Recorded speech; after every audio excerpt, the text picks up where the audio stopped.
Zoom to go live and we'll record. So are we missing anybody? I guess the planner will be coming back in. So we'll begin this council meeting at 6:45 p.m.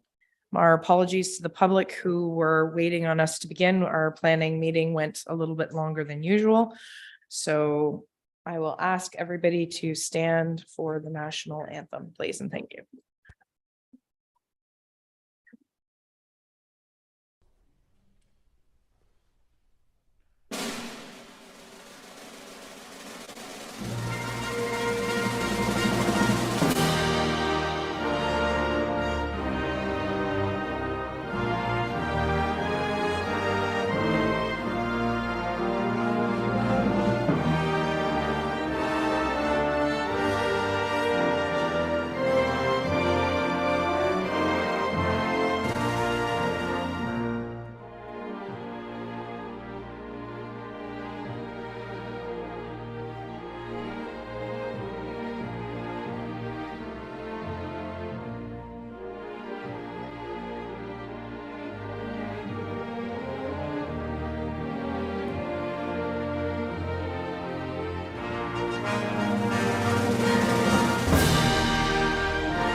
Okay, so we'll move forward with the agenda, which is the motion to adopt the agenda as circulated, and the motion comes forward from Councillor Lackey and seconded by Councillor Jameson.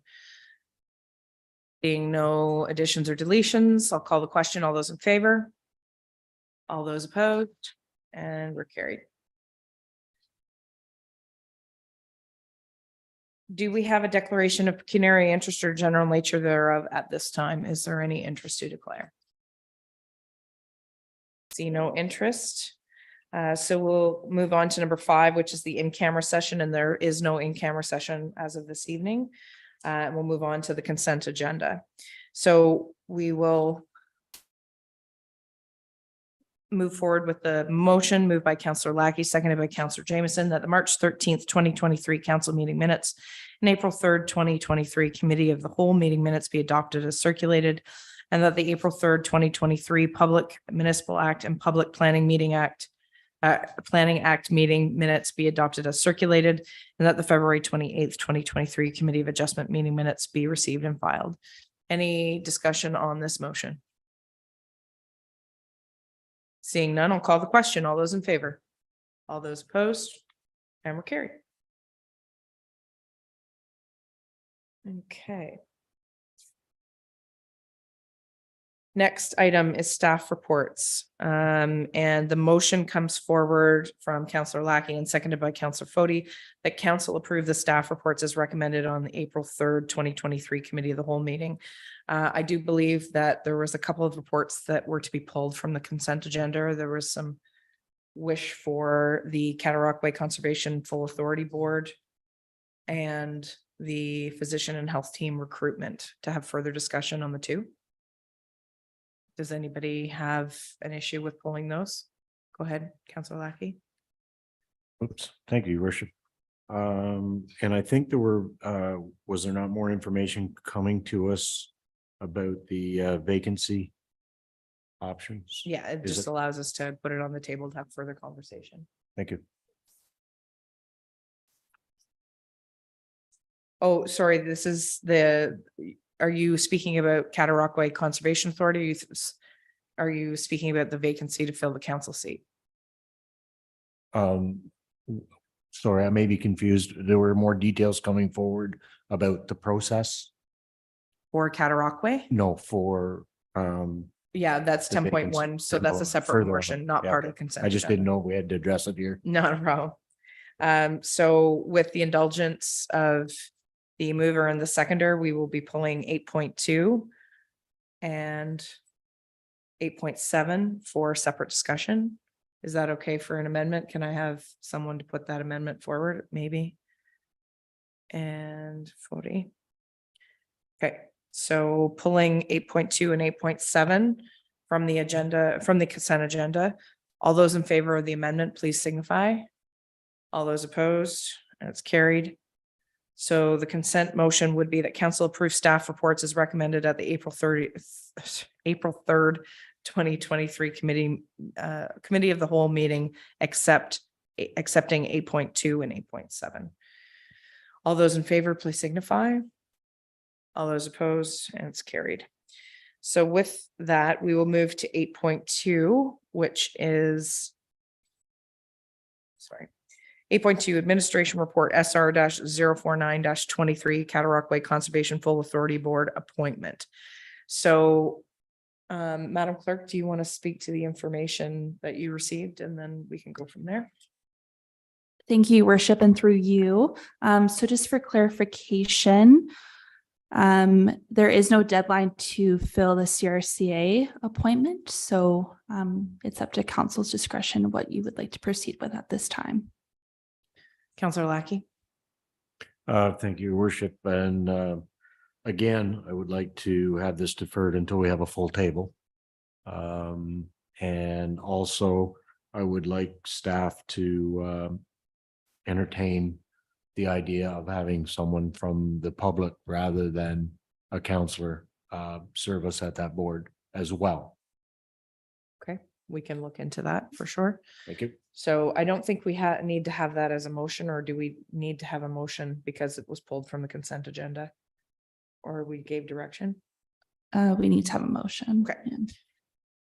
That's where I get my blank motions out. So the motion would be that the appointment to Cataraqui board be deferred until the vacant council seat be filled. That's the motion. Okay, I need a mover and a seconder. Yes, and additional, and to consider a member of the public.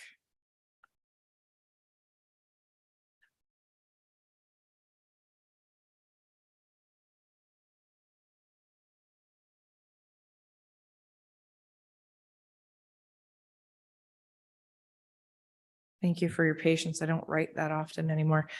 So the motion would be the appointment to the Cataraqui Conservation Board will be deferred until vacant council seat be filled, and to consider a member of the public to represent the board as well. Okay, Mr. Lackey, you're willing to move that? And seconder, Councillor Jameson. Any discussion on this matter? I see no hands up, so I'll call the question. All those in favor? All those opposed? And it's carried. Thank you, everyone. So we'll move on to 8.7. Thank you. I'm sorry, I've got too many sheets flipping over here. 8.7, which is the physician and health team recruitment strategy. So I do have a motion that's been prepared, and I will need a mover and a seconder after I relay the motion. So that the committee of the whole recommends that council appoint Councillor Fody, Councillor Jameson to the physician and health team recruitment working group to work with staff and community members on developing and implementing strategies to recruit physicians and other healthcare workers, and that the working group propose a budget regarding physician and health team recruitment in due course for council's approval. Just, I need a mover and a seconder. Lackey. And maybe. Okay, this motion is on the floor. Discussion on the motion. I got no hands up on the screen. I'm going to call the question. All those in favor? All those opposed? And we're carried. Thank you. Okay, next on the agenda is information items. Operations report SR-072-23 2023 quotations for operational services and contracted trades. Oh, sorry, I didn't need to read that. Moved by Councillor Lackey, seconded by Councillor Fody, that the information item be received as filed. I apologize to everyone this evening. Apparently, I'm not firing on all cylinders. So any discussion on the information items? Seeing none, I'll call the question. All those in favor? All those opposed? And it's carried. Action items, number 10. Moved by Councillor Lackey, seconded by Councillor Maybe, that council approve the application for the appointment process to fill a vacancy on council as described in administration report SR-08023, and that council approve the list of interview questions to be asked of candidates seeking to be appointed to council to fill the vacant councillor Ward 2 office. Discussion on the motion.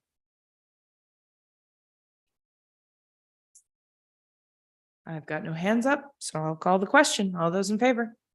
All those opposed? And it's carried.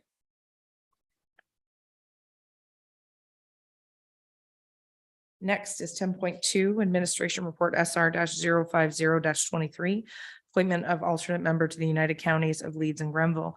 Moved by Councillor Lackey, seconded by Councillor Maybe, that council appoint blank as an alternate member of the Council of the United Counties of Leeds and Grenville during the absence of mayor, and that council grant 3 readings and final passage to bylaw number 23-027.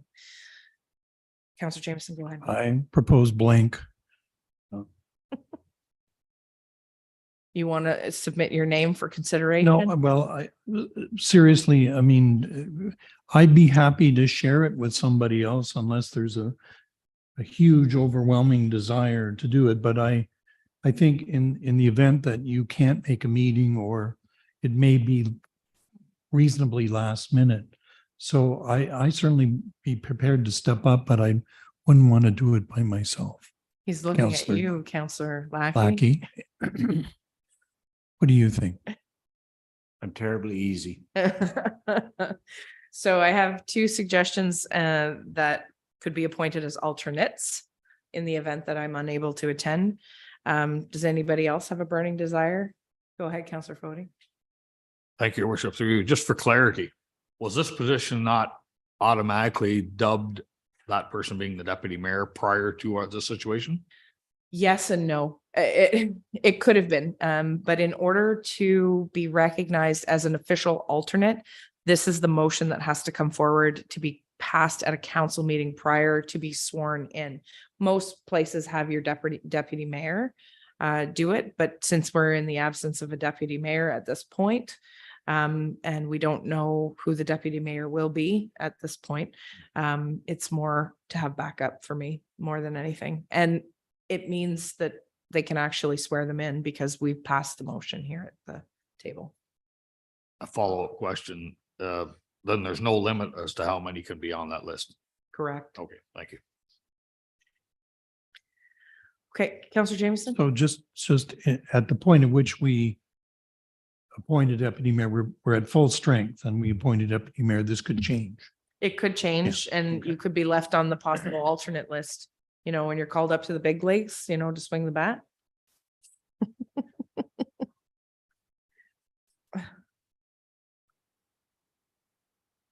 Okay, so the motion would read based on comments, unless Councillor Gorell wants to weigh in. Are you good? Can you hear me? Are you good? Okay. Moved by Councillor Lackey, seconded by Councillor Maybe, that council appoint Mr. Jameson and Mr. Lackey as alternate members to the Council of the United Counties of Leeds and Grenville during the absence of the mayor, and that council grant 3 readings and final passage to bylaw number 23-027. Calling the question, all those in favor? All those opposed? It's carried. Okay.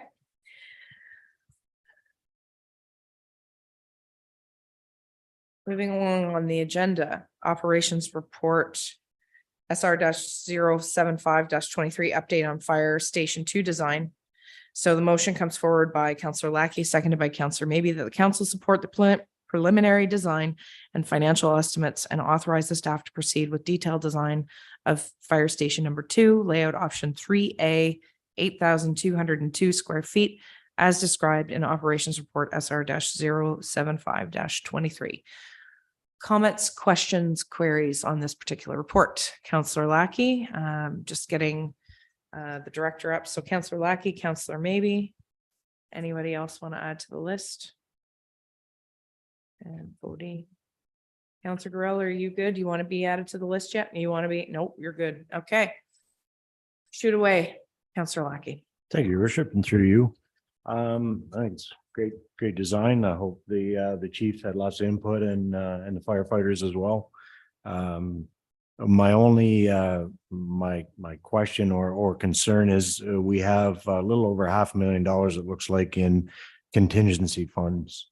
What is our plan, if we have any, to have either a council or a member of the public involved in this process, which can see how these contingency funds will, if they are spent. I know from past experience, there will be a lot of contemplated change orders, and there will be change orders along the way. Some will be financially significant, some will not. Are we making arrangements for someone to hold the purse strings, if you will, that reports to council on the spending of that money? Thank you, through your worship.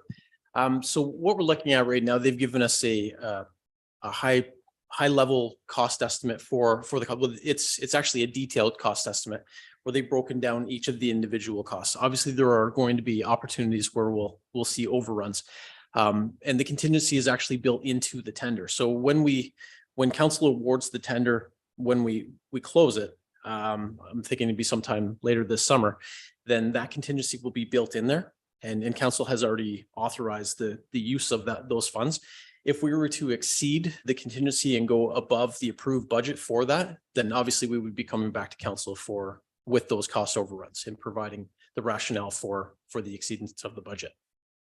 So just on that vein, if you'll allow me, Councillor Lackey, when we issue a tender, it's for a certain amount based on a certain price. So the contingency is there if we change it.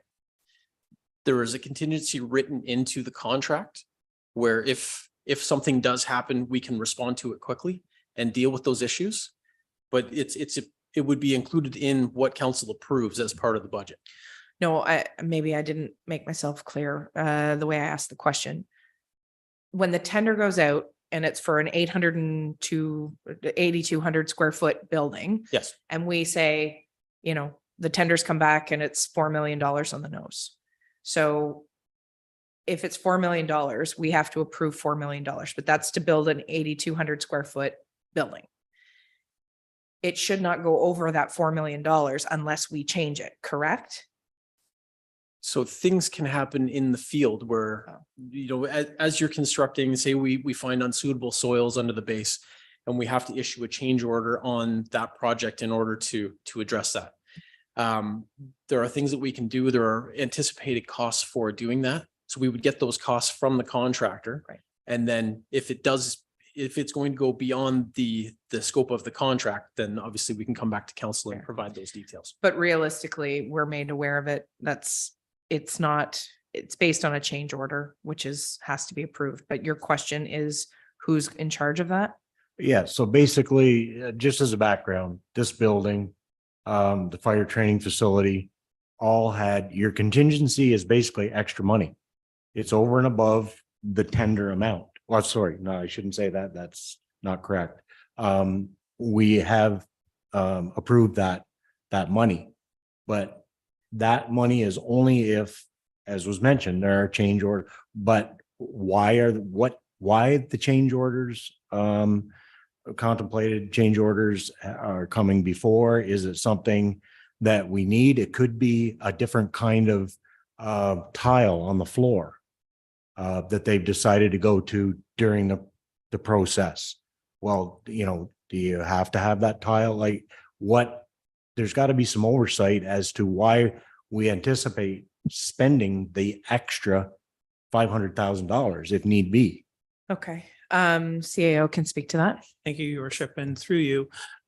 Ultimately, as I'm your only employee, I'm the one who's responsible for all of this. So I will have oversight over the project and over the spending. If we have to come back to council to report for everything that happens on the fly, that this station will never get built. There has to be a certain amount of discretion and judgment and trust that we're going to make appropriate use of taxpayer funds in building a building that will meet our requirements, meet the taxpayers' requirements, and keep the project moving so that we can get the thing done. If there is something catastrophic, heaven forbid, or something non-catastrophic that requires a line judgment and will not hold up construction, we'll certainly make every effort to come to council and report. Failing which, we could also do email updates to council to let you know what's going on with the project, just to keep you in the loop. If we find anything unanticipated, we can do a quick email blast and we could follow up with questions or whatever. I don't want to cross into having a meeting via email of council, but I certainly think we can keep council duly informed of all of the expenses that we're incurring, certainly the ones that are unplanned. Okay, thank you. Okay, and further comments or questions? I have Councillor Maybe and then Councillor Fody. Pardon? Okay. Go ahead, Councillor Fody. Thank you, Your Worship, and through you. In looking at this proposal, it was nice to see some of these costs eliminated here. But at the same point, I have to question bunker gear, $10,500. I thought it was odd that it was even in there. Would the bunker gear not be transferred from the previous station over to the new one? I think it's storage. Yeah. I'll let the fire chief talk to that. Yes, through your worship. Some of those items that we're talking about, the bunker gear, it's actually the storage racks and the lockers. There are currently wooden racks that we've got tied to the walls, and there are no lockers at the current station. So those, what's put in there as bunker gear, it's actually bunker gear racks that would be going in. But we're looking at trying to save a little bit of cost, and we'll find alternative means to get those put in as the project goes on. Okay, go ahead. A couple of follow-up questions. Thank you. With regards to some of this equipment, are we wise in cutting this out when in fact we may be wanting that 2 years, 5 years down the road? It's not like to be cheaper, would be my first thought. I know in any buildings I can relate to, having personally built, we made the decision to do it right the first time, so to speak. My bigger question is this building, the way it sits right now on this plan, built for future expansion of any kind? Through your worship, for the truck room floor especially, we were trying to keep that as the original size that we were looking for, with the double bays, double 3 bays wide, double deep, with the drive-through bays to account for any future expansion. We've currently got about 21 or 22 members in the fire service out of that station. So we've built the bunker room, the bunker gear room and the clean rooms to build to that level. Some of the smaller parts that we put in, we've left the training room as large as we could make it. We've changed the footprint kind of as small as we can make it, but speaking with the director of operations, we've kind of come up with a good plan, we think, on how we've changed that around from the original designs with multiple bathroom changes. We had large amount of washrooms, and there was enough washrooms for half a Sealy's Bay in it in the original quote, with men's and women's separated, and we've combined those and made the proper amounts in that to try to bring the size down. But we've looked at all of the options that they had, and I believe it's a good size. As far as the not purchasing the equipment, I think there's alternative means that we can look at. Although some of them weren't high price, the the director and I kind of come up with the idea that maybe we'll put them through as it is now, and we'll look at in the future trying to put some of the other things in, such as the air fill station. It's not a necessity at this time to have that. It was just to have that have the ability to have that room. And kind of, we put all of our eggs in the basket, and then we took the parts out that we can basically get by without at this time. So if I may translate your answer to me, the station is already going to have room for growth in it. It's not going to be full when you build it. Absolutely. Okay. How Thank many you. trucks are going to be slated? You just said that, just further to Councillor Fode's point, you just said that there is enough for 6 trucks. Through your worship, currently there is a pumper, a tanker, a pickup truck, and a trailer out of that station right now. It would be my plan to have a second tanker in that station at some point, and depending on growth, as well as possibly down the road, another trailer or something there if the growth is there. But we've designed that end basically to add to that growth. So we're not filling it the day that we open it. Absolutely. Councillor Jameson, you want to go ahead? Just not really sure whether Councillor Lackey's question was answered. Okay. So I appreciate what the CAO said about trust in staff, and I think we definitely have that. But at the point at which we're at that procurement point and a contract is signed, this is the first, well, we haven't done a project, this council, this grouping. So this is big. So it's big. So because it's big, we may have to hold our hands a little bit more than you want just to get us through. Because I think Councillor Lackey's making a good point. Like, what does it mean if something goes wrong and there's a change order? I think, albeit the Councillor Lackey has had the most experience going through all of this kind of thing, I just think it would be helpful to educate us as we go. That really would be my response. Thank you. I think that's a fair request that the CAO requested or said that he could provide. Go ahead, follow up. Thank you, Worship. Yes, just to clarify, it's not about micromanaging in any way. It's just that open and accountability feature that can be relayed to, the public. We're going to be scrutinized somewhere down the line, and it's nice to be able to say, yes, we were involved in some way, shape, or form through the whole process. If it's emails, you want to Maybe email status all the report change orders, council. or let us know how you're spending the money, the contingency money, not all of it. I might make a suggestion on that note then, where the way they're handling it at Mapleview Lodge at the county level is we're getting sort of status updates, just where they found money. They actually saved money in certain areas. And maybe that will come to let's hope and pray, if not. However, it's just basically a spreadsheet saying how much is spent, how much is allocated. And, if they're anticipating an overage, then it has that brackets there. It might be a good information report for council. I have all my kept emails. I'll send them to you if you want. Oh, my goodness. So Councillor, maybe you have a long list. Go ahead. Yes, thank you, Madam Mayor, and through you. Number one, because it just came up with, and I didn't originally have it listed, but because of the additional costs, and I noticed that Ms. Tyndall is on the call too, is the funding portion of it. Because again, we had some money to put toward this to start, and we also did talk about debenturing this enterprise also. So I'm wondering if there's whether it's going to be one or the other, or meet in the middle and use the money that we have and debenture the rest of it, whether that's an option. So that's my number one question. Okay, want me to start with this one? Sure. So with this project, we put some money aside or included in the capital budget in 2023, understanding that we were planning to tender this year and not construct until, we'd start construction this year and finish the construction next year. So we'd include the remainder required in the next budget as well. And then I think once the project is complete, then that's when we would be looking at the financing. Does that make sense, Kate?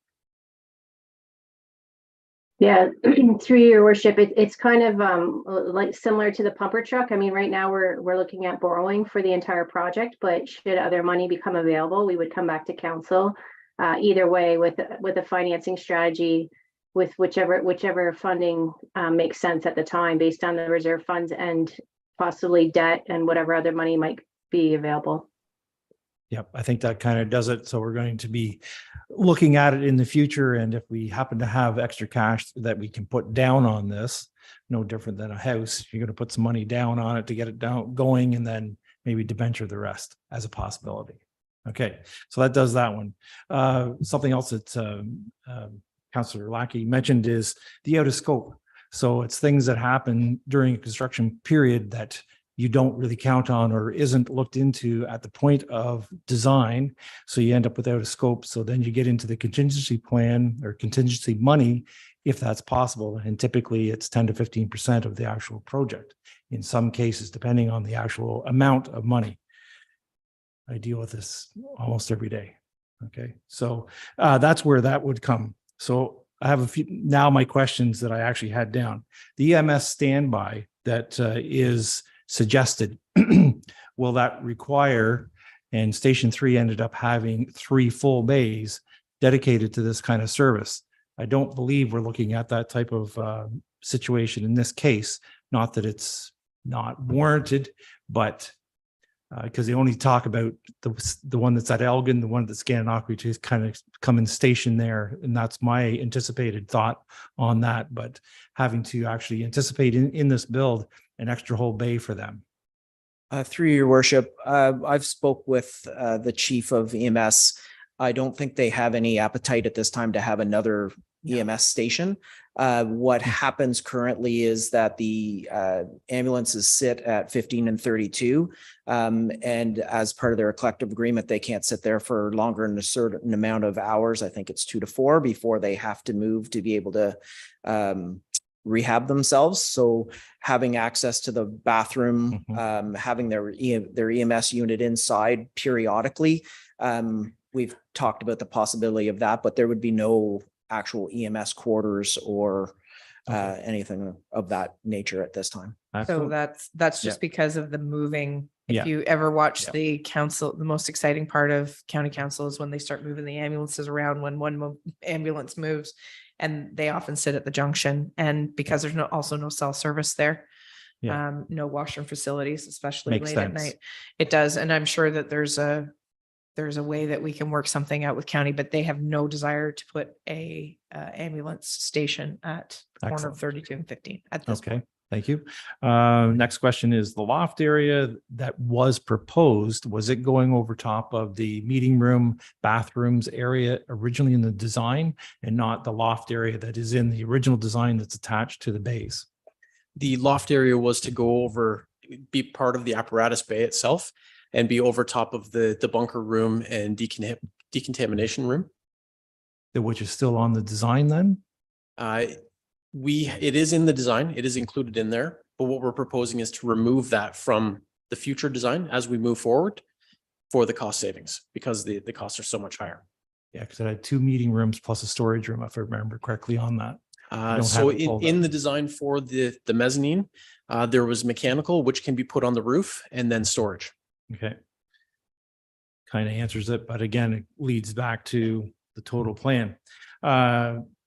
The plot plan which indicates that the sidewalk comes into the front of the building and your building plan shows it coming into the side of the building. So they need to be coordinated. Okay. Yes. The other thing is the barrier-free parking is at the far end of the parking lot, must be beside the sidewalk and on a flat plane. So I think some changes there to the plan. So the preliminary plot plan that I provided you was just a very high level, give you a sense of how the facility would be oriented compared to the property. We feel that's the ideal layout for this, for the operational aspect of the trucks coming in and out, not having to back in and out. But it was just high level at that point. It's a rendering. Since then we've undergone, I think we went through 8 different versions of the building to take us from where that initial plot plan was to where the building is that you guys have as part of your report. Just as a point, if you're offering it to us to look at, Yep. it should be right. I'm just, has the well been located on the site yet? The well has not been located as of yet. Okay, which could change the location of the actual building and your driveways. I would assume there's lots of it, but you don't know until you locate it. I don't think there'd be too much change because they are proposing to put the septic on the opposite end of the property. They do have issues with putting the well at that end, but not with the septic, and they're working with the Conservation Authority on that. So you have to have your separation between the septic and well. So it's Yes, yeah, pretty well nailed down. yeah, 150, yeah. Yeah. So the other thing, your training room, which is is there, will that be offered to any public to be used for other things other than the fire services training or activities? And to that end, then the access to the kitchen is limited because the fire service that are in the building at any given time can't get to the actual kitchen because the door only enters off the meeting room. And that's another design flaw that I see in that particular, because there's three other rooms at the south end of that meeting room that you can only access. There's two that have two outside doors, but the middle one does not. So at least in the design that I've seen, there's no hallway that runs down the side of that meeting room from your main hallway to that end of the building. And your kitchen door is only in the meeting room. So, to access one with the room busy, even if it was a fire services using that room, you can't get into the kitchen without going through the room. So I think that's a little bit of a design change might be required. Through your worship, we're not proposing it to be public access at that facility as part of this design. And the issue would be the septic because of the property that we have and the occupancy requirements. Our septic would be much larger, and we are limited by the size of septic that we can fit within that property. The only thing I'll say there is it's just like a eco tree farm that may not do that, but it may be used in the future. Just saying, like, we plan on something now, but you got to look at the future a little bit more too. That's it could be opened up as things change. Kitchen door realignment.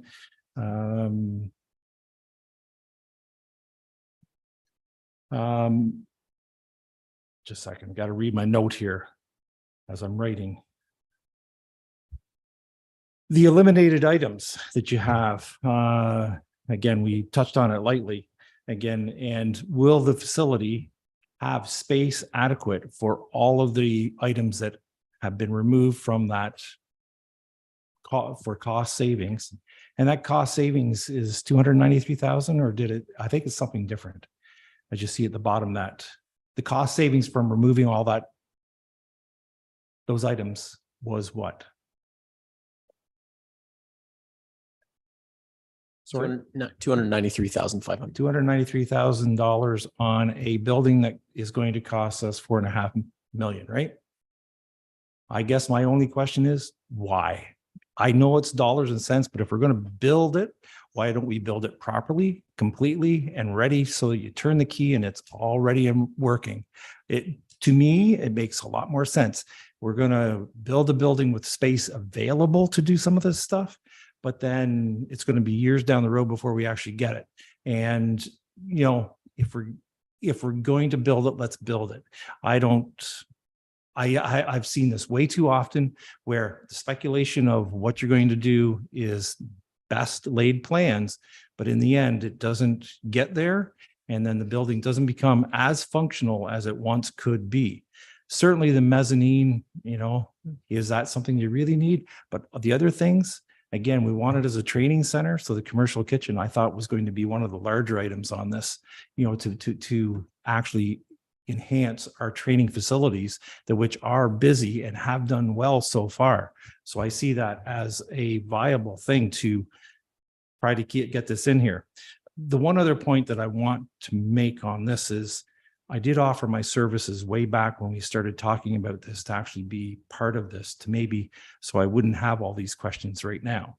So I still offer it to be part of this. It's not often that I can actually help other than my regular council time to participate in an activity, and especially one that I feel so strongly on and one that I have true interest in.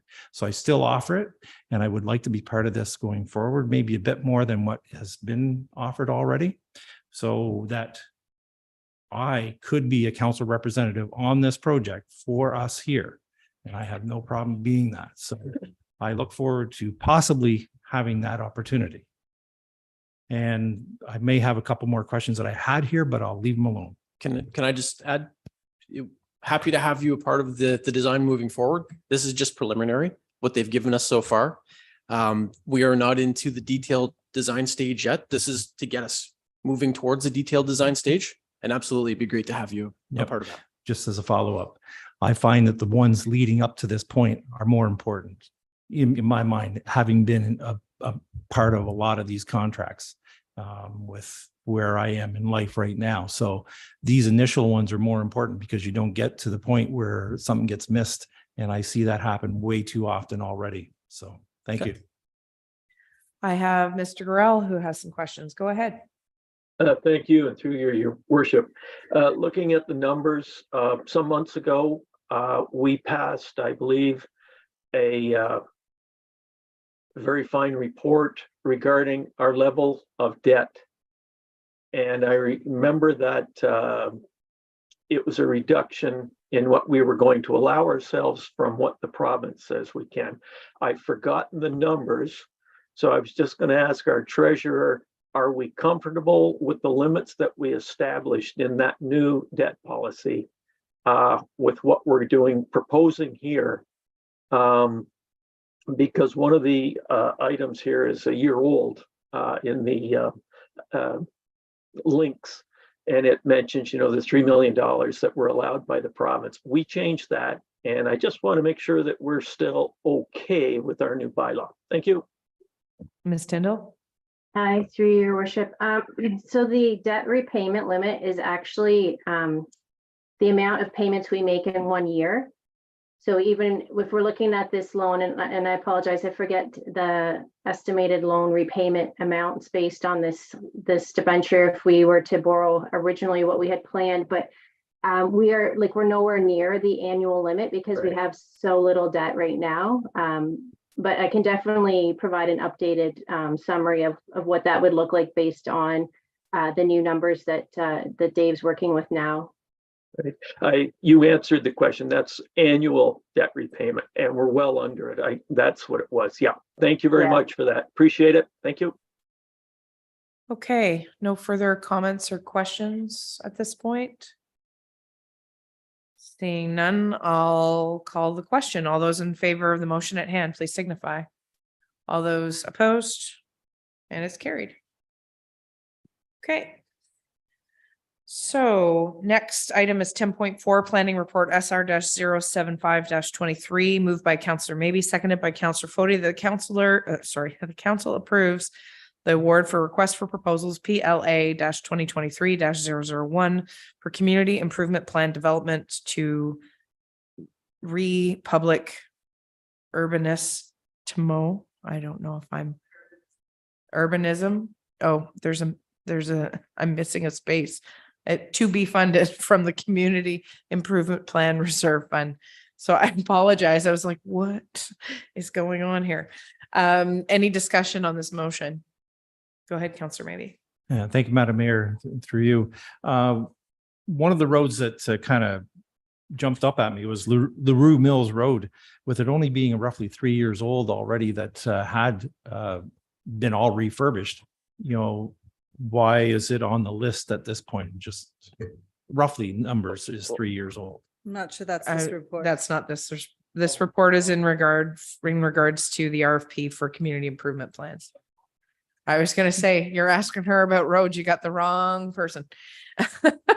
This is in regards to awarding the tender, or sorry, not awarding, request for proposals that Republic Urbanism.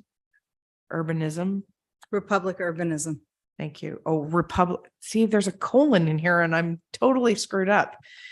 Republic to be funded from the Community Improvement Plan Reserve Fund. Any questions on that RFP?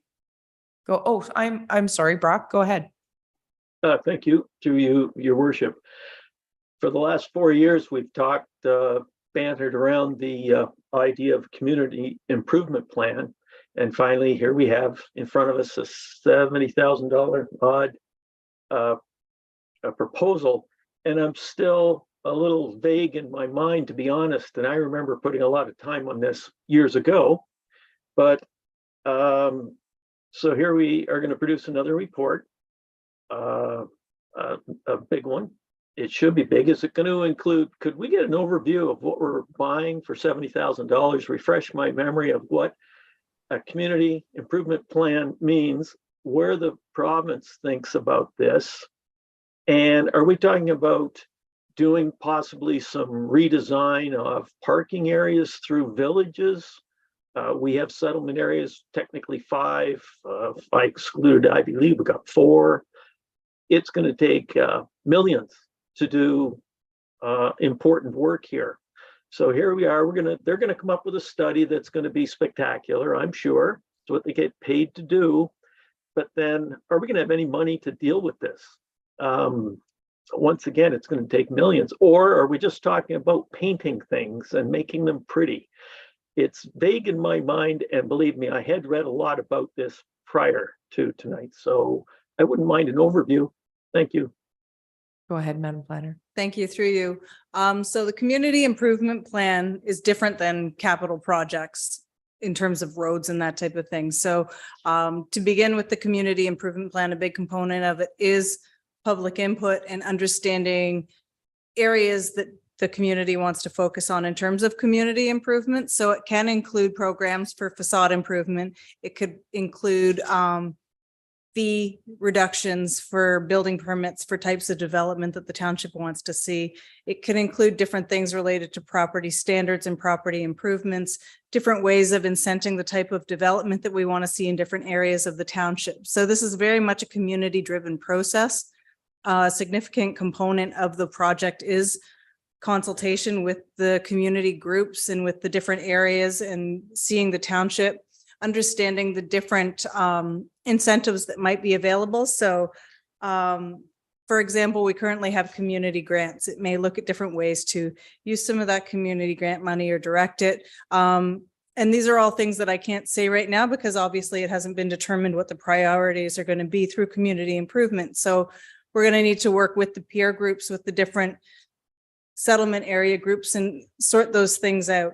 One of the things that the submission did recognize and that we have spoken about at the council table before is that not just the settlement areas could benefit from community improvement, and that the rural area as a whole should be reviewed for potential incentive programs or what can we do to improve the township as a whole and not just focus on the settlement areas. So in terms of looking at this, we have the Community Improvement Reserve Fund, which could be considered to fund some of those improvements. We need to look at that. And part of this whole process is looking at what the cost is going to be to the municipality, making sure that we implement a sustainable funding mechanism, depending on what the incentives are.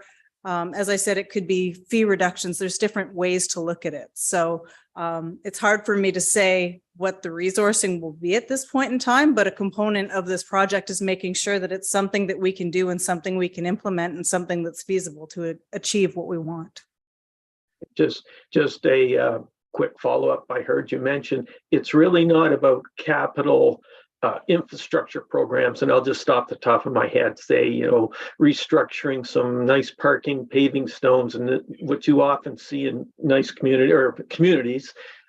It's not that kind of improvement that we're talking about here, which would take millions.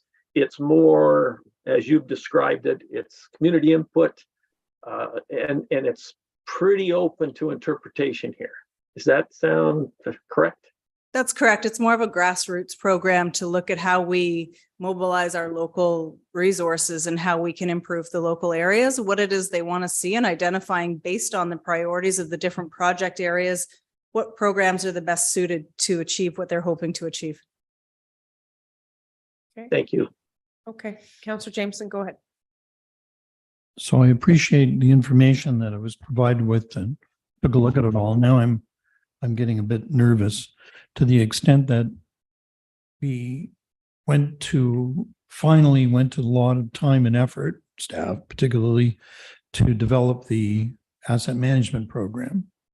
So I've been wandering along the road with an assumption that through this consultancy, that we can bring residents to a better understanding of that asset management program in the context of how we can develop community improvement programs, because we do have limitations.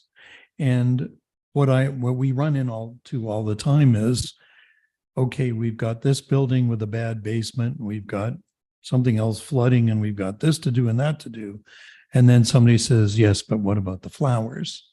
So is this an opportunity to try to connect the dots to the reality of our fiscal situation, not in a negative sense, but in the sense of managing all this, plus trying to be somewhat aspirational? Is there going to be a way that the consultants can do the spin, if you will?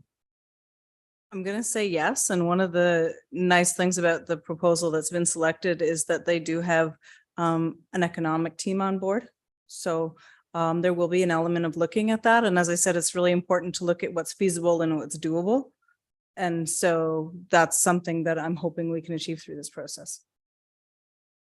So just one more point, because, you know, I come from pre-council days looking at Nordic spas in Sealy's Bay and things that came up in strategic planning process. We still don't have a Nordic spa, Sealy's Bay. I mean, it's shocking, but this is where, you know, I run into it all the time, the disconnect. It's going to be very important with all the work that has been done that we manage expectation. We always say that, but can we actually have a process, as really, I'm repeating myself, that tries to connect reality, our reality, with possibility and mesh where it's possible. That's all. It's kind of an ask. I don't expect you to tell me one way or the other. I just a wish that we can connect those dots. Just to respond to that, like I said, consultation and discussion is really important in terms of that process. And there's going to be a number of touch points with the public, with community groups, and with council through this process to have some of those discussions. Sir Fody?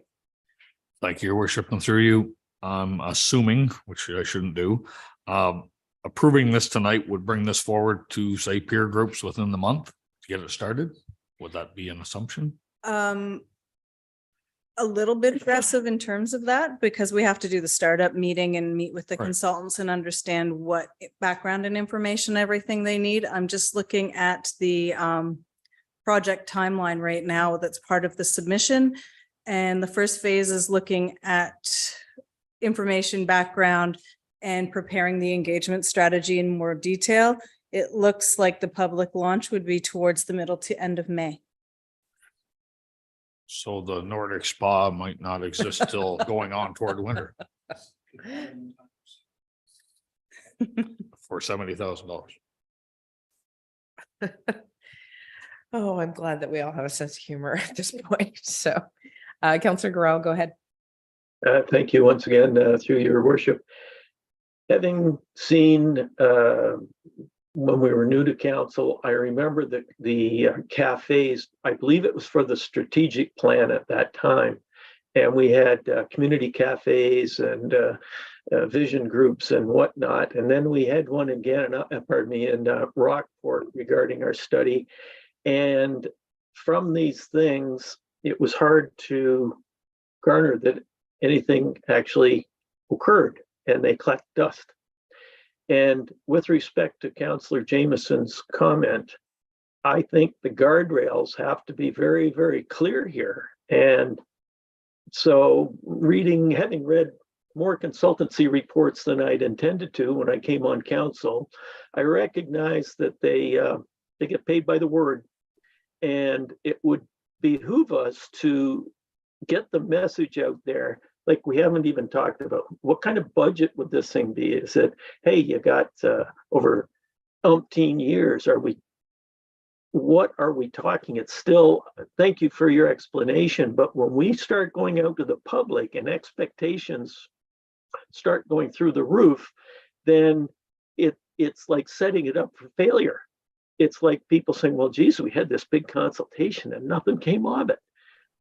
This one is, I know it's well-intentioned, but boy, I'm pretty nervous about what does the consultant really give us at the end of the day. We could consult and consult and consult. I think I made my point. Thank you. Are you requesting a deferral to get more insight, to have more discussion with the planner to drill down? Yeah, perhaps we could see in writing some real guardrails here rather than blowing it up into something that it's never going to be. Well, I say never. That's a pretty big word. It's just, I would like to see some realism put into this thing, because I saw a lot of unrealistic expectations being hammered home 4 years ago, and again, a couple of years ago, or whatever it was, and nothing comes of it. This stuff sits on a shelf because we run out of money. Okay, so the planner has something to add to comments that I might have been out of line. Go ahead. Through your worship, we've gone through a competitive process on this. We received 10 submissions, all of which have been scored based on their consultation, their criteria, their experience in performing these types of studies.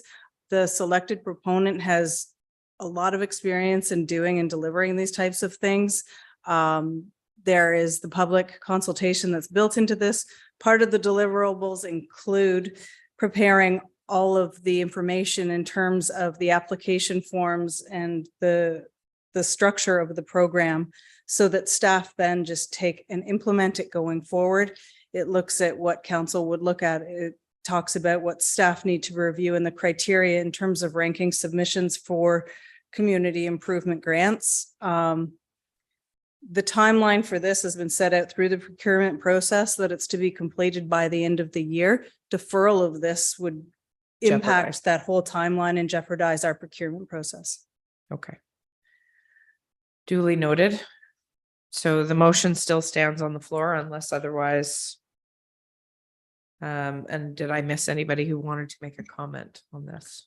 Go ahead, Councillor Jameson. I wasn't arguing against moving ahead. I wasn't at all. I just, when we get to it, and I understand what you're saying, I also appreciate Councillor Gorell's point about some of these consulting things that came to the table, but this is inside another broader structure.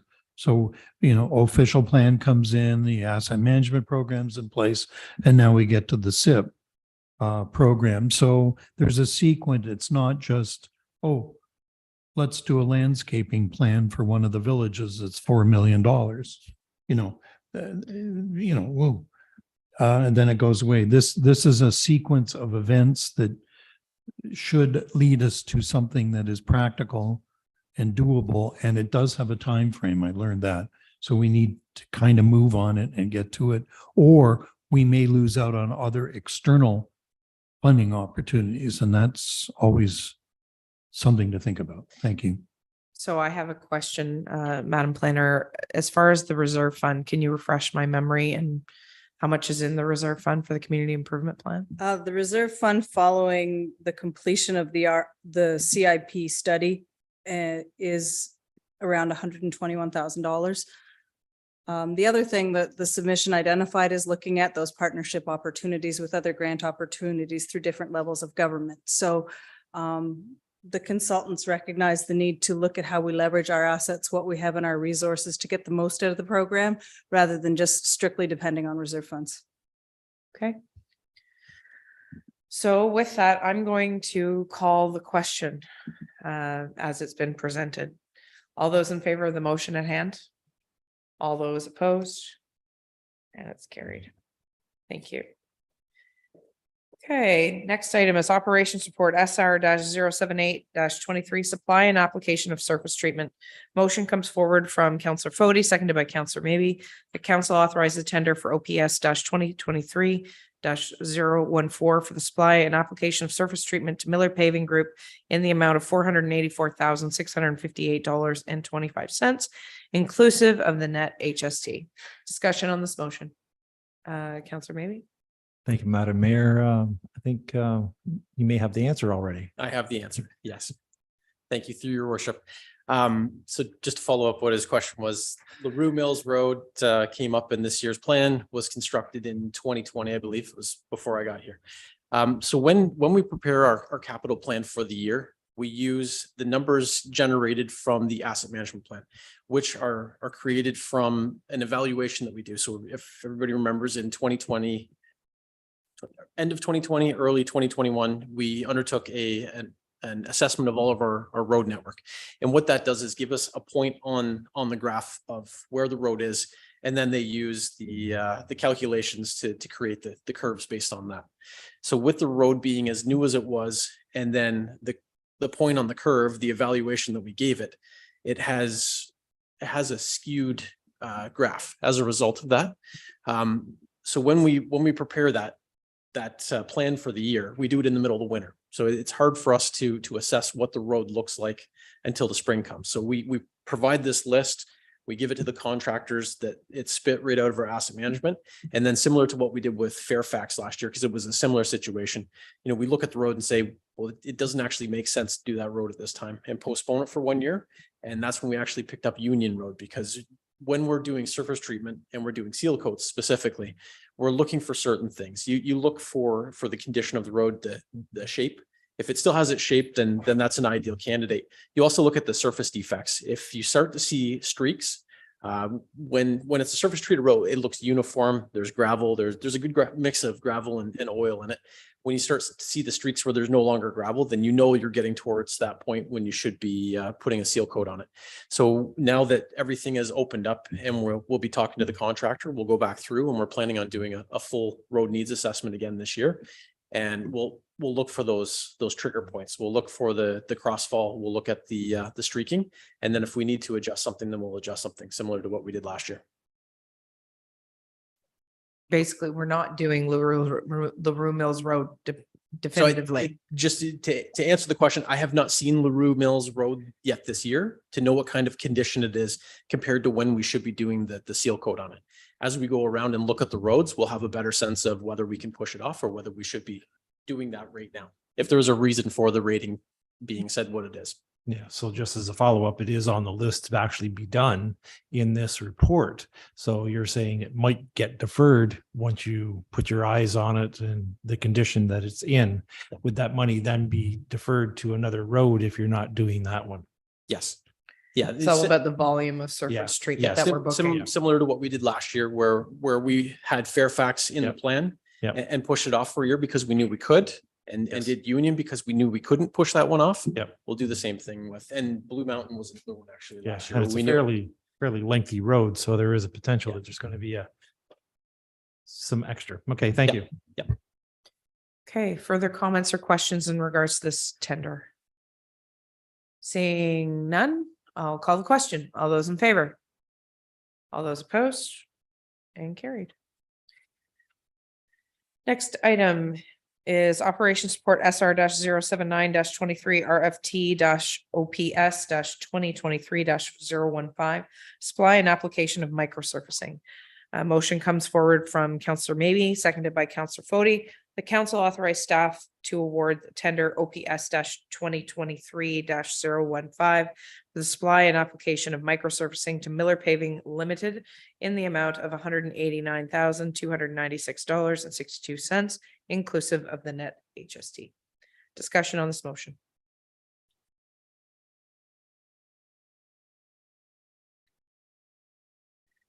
Councillor Fody, go ahead. Thank you, Your Worship, and through you. Just for clarification, the monies tendered to these companies for this work is measured by the volume of application, the running meter, both. So thank you through your worship. It's measured by the square meter. And then we give them a total quantity of square meters, which they then bid on. They put their unit rate to it, and then they give us the full price. So we could do this parking lot no different than depending on where we want to apply it type thing. Correct. Okay. I wouldn't do this parking lot. No, I'm just using it as a. Oh, that's fine. I wasn't suggesting that. Thank you. Are there any other comments or questions in regards to this motion? Seeing none, I'll call the question. All those in favor? All those opposed? It's carried. Next item is Operation Support SR-074-23 Gananoque Contractor Dock Agreement. Moved by Councillor Maybe, seconded by Councillor Fody, that council authorize the mayor and clerk to execute on behalf of the township a lease with Versailles Construction and Design for the rental of 5 contractor boat slips and 5 parking spaces in the town of Gananoque for a 5-year period in the amount of $9,408 in 2023 with a 5% increase each of the remaining years. Discussion on this motion. Okay, we've got Councillor Lackey, we got Councillor Maybe, and Councillor Fody. Go ahead. Thank you, Your Worship, and through you. Just refresh my memory, because at one time, did we not share this cost with the town? Do you want to answer that? Director? I can't answer it directly, but I know that Gananoque is no longer involved in this agreement, but we have decided, last year it was decided to continue with this because it provided access for the island residents. So Follow-up? have we reached out to them at that time? I think under one of the previous agreements, they had removed themselves from it because they had constructed their own facility. Okay. Councillor Maybe, go ahead, and then Councillor Fody. Thank you, Madam Mayor, through to Director of Holiday. I was going, what's the last name? Anyways, 2 questions. Within the 5 years of this contract, should we be looking for a new location, to service ourselves a little better? I do know where this is. Again, it's a little restricted in getting there with some things. So certainly having a wide open dock, and again, Ivy Lee, when it's completed, will maybe suffice in some of this and help us out. But to the Gananoque end, I know we use Clark's Marina there for a little while, but perhaps there's another location. Again, Town Marina itself, a little bit of a design change would help there too. And secondly, is there any issues with the users of the facility that you're aware of? Go ahead. Thank you. So Ivy Lee, we're not constructing for the same capacity as this. This is 5 slips.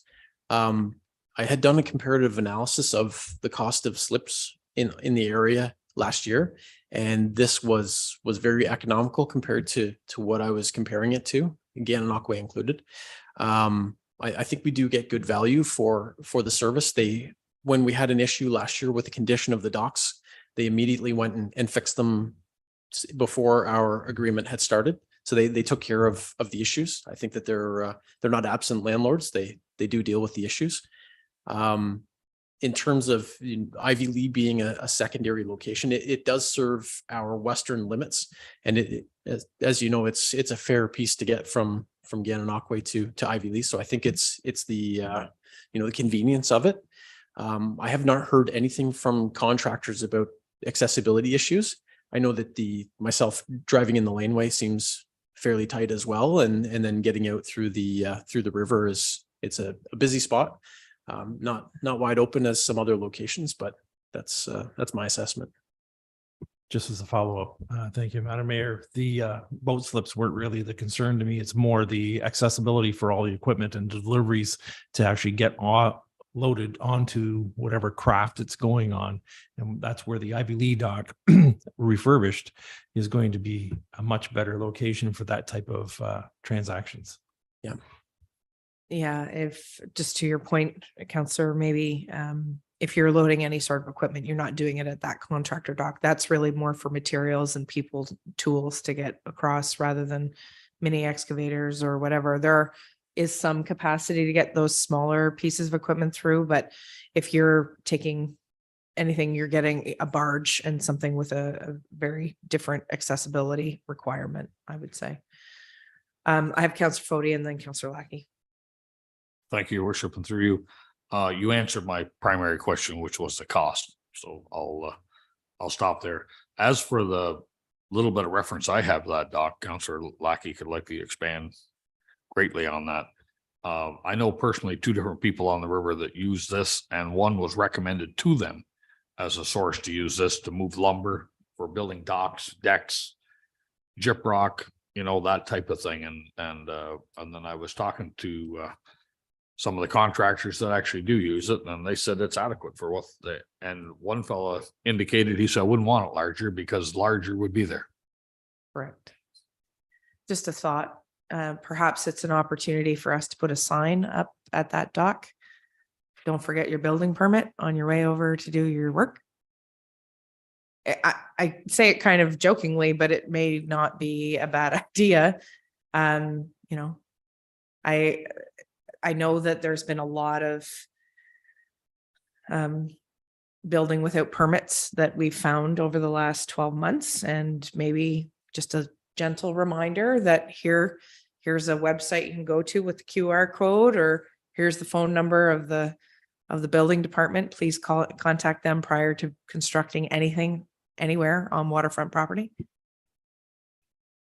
So follow up, Councillor Fody. Which leads to another point. I was down there last summer. I remember seeing some small sign. Do we have signage do. indicating we have something there? Do we? There's one on the post as you turn in Yes. behind Laverne's, and then there was some parking delineation there as well. Perhaps there needs to be. From that.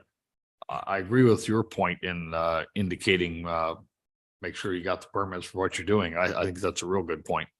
But I also think we should indicate to those using it what we do have and what we are paying for and what they're allowed to use. So that those coming in that want to encroach on that, it kind of defines who's paying what and for what. Okay, Councillor Lackey, go ahead. Thank you, Your Worship.